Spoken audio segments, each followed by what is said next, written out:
Mən səni görürəm hər gün, necə gözəlsən.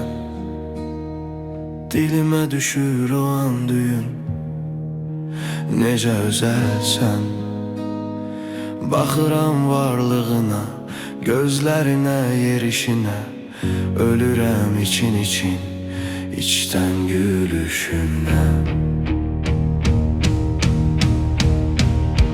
Mən səni görürəm hər gün, necə gözəlsən.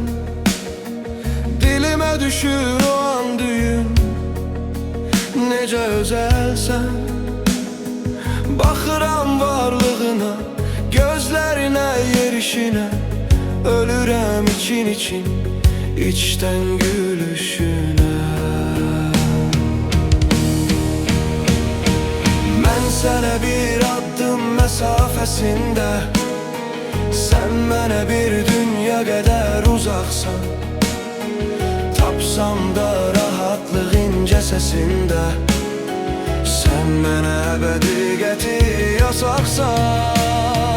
Mən sənə bir addım məsafəsində, sən mənə bir dünya qədər uzaqsan. Tapsam da rahatlıq incə səsində, sən mənə əbədi yasaqsan.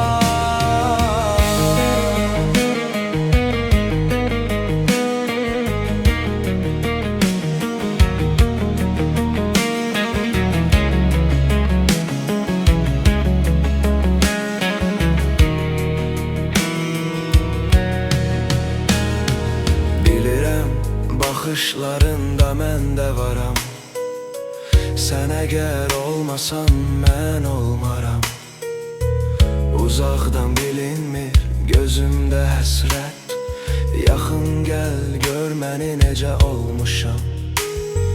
Bilirəm baxışlarında mən də varam, sən əgər olmasan mən olmaram. Uzaqdan bilinmir gözümdə həsrət, yaxın gəl gör məni necə olmuşam. Mən sənə bir addım məsafəsində, sən mənə bir dünya qədər uzaqsan.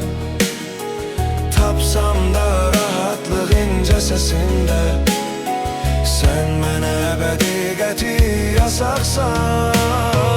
Mən sənə bir addım məsafəsində, sən mənə bir dünya qədər uzaqsan. Tapsam da rahatlıq incə səsində, sən mənə əbədi yasaqsan.